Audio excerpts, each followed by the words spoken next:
When you're going out hiring, what are the things the attributes that you look for?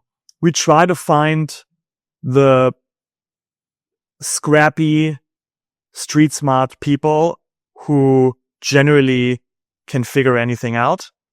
And in most cases, if you look at those people's resumes, you will not recognize anything major. And you will not look at that resume necessarily and be like, oh my God, yeah, this person must be amazing.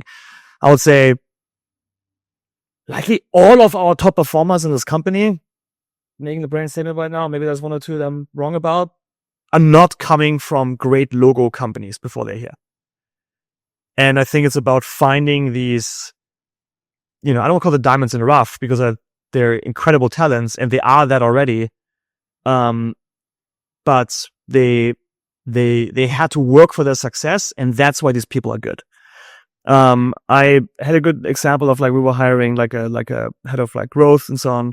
And when I was working with the recruiter, I described it as watch out for the logos, because if someone comes from a greatly successful company, it doesn't necessarily mean that they are responsible for their success.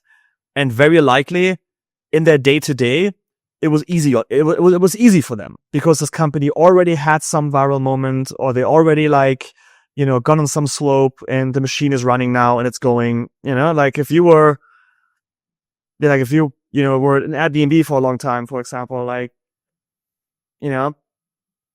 chances are Airbnb would have been successful without you as well, And the way I described it was I wanted to be find people that had to work for their growth.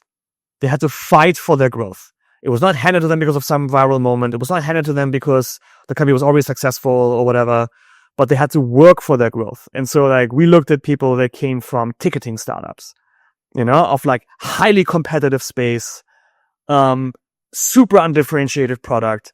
And nevertheless, they have to figure out how to acquire customers. And people like that had to go through the grind, figure shit out where, the wind is not in their sails, but it just blows in their face all day long. Those are the people that had the experiences that actually know how to do things. Because they had to work for their growth, they had to fight for their growth. And so those are the areas or the situations where we're trying to find people that had these types of experiences and grew up in those environments. And those, I would say, generally do very well. Generally, I think they're great talents usually, but I also say that specifically at Public, those people will do well.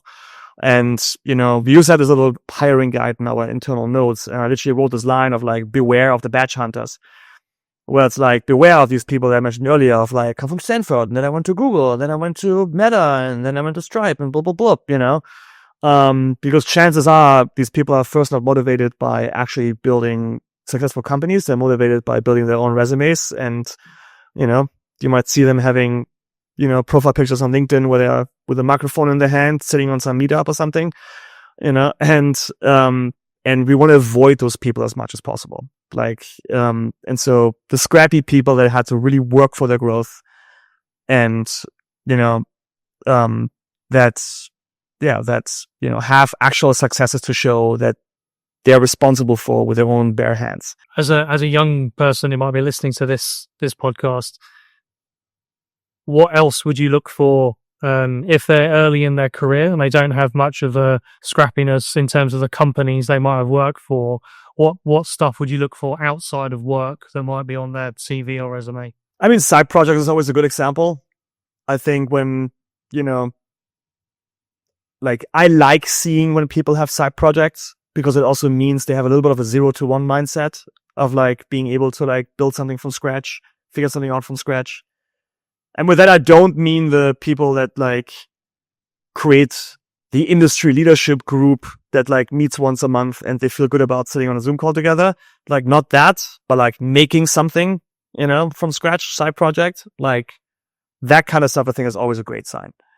But other than that, I would always be I think you learn a ton if you're in an early stage startup, especially I would say Series A plus, where, there's a little bit figured out already, And there's you're a little bit surrounded by a few people at least that maybe have done it before somewhere else already. So not just pure people that are all figuring it out together from scratch for the first time. I think that's where you can learn a lot. And it's like Series A type of stage. And so doing that early on in your career, I think is immensely, immensely valuable.